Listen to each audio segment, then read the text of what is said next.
Good evening, fellow Toastmasters and guests.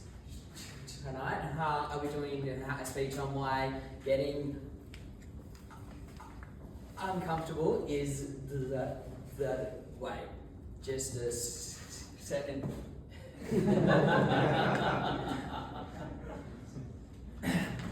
Alright, life is full of challenges.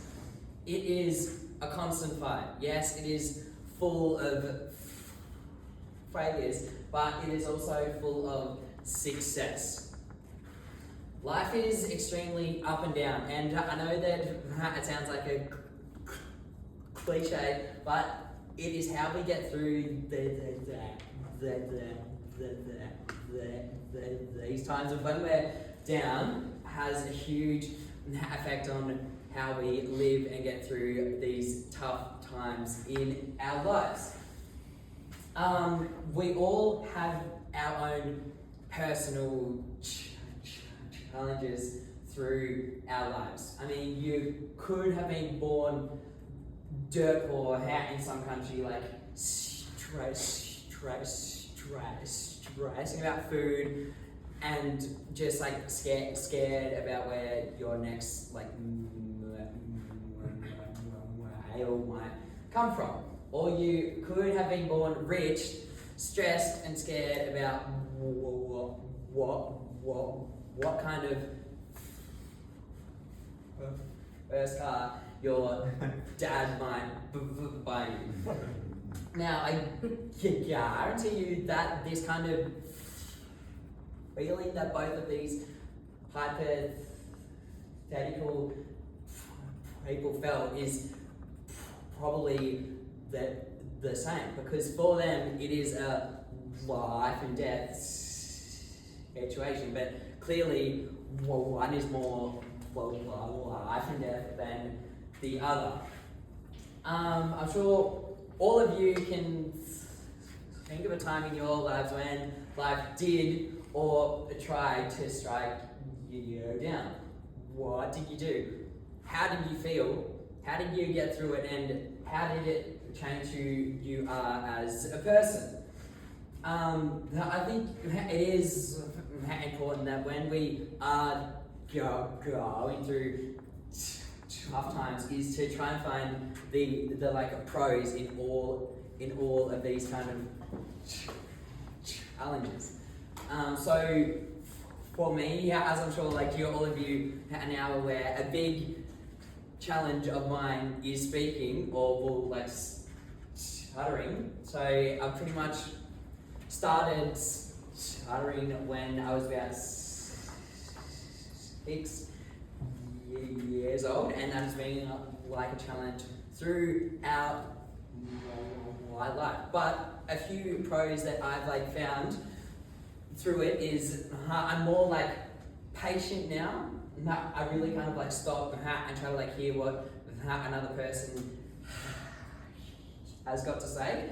I think I'm now more caring towards people. I now stop and think, although only I'm a tiny bit before I speak, but and it has stopped me from saying things that I knew in the future I would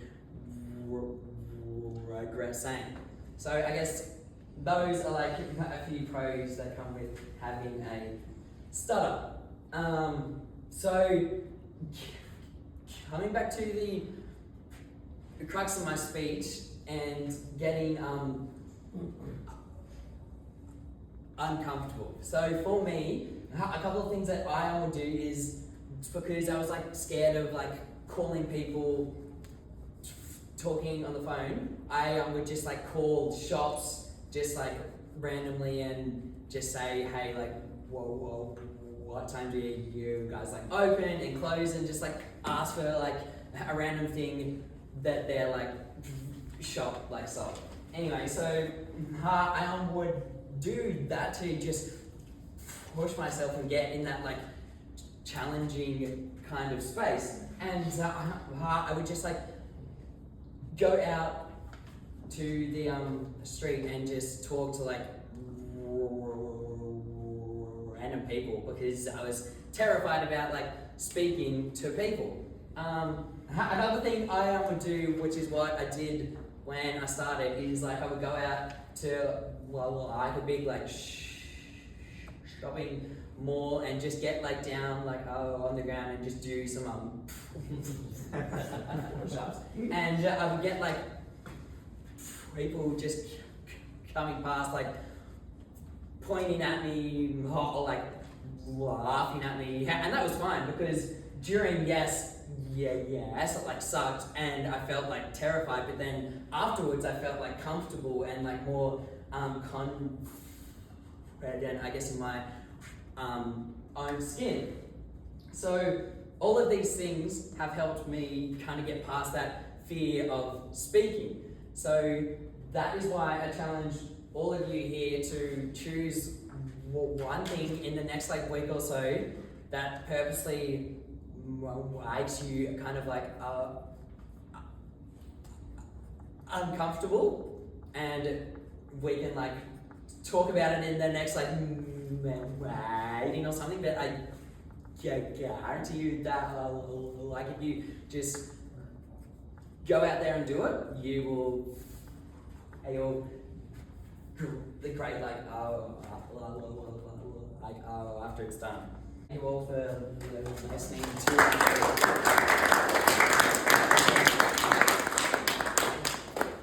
Thank you, Jonathan, for your speech. That's really good. It's now a time to pause and reflect. Cheers.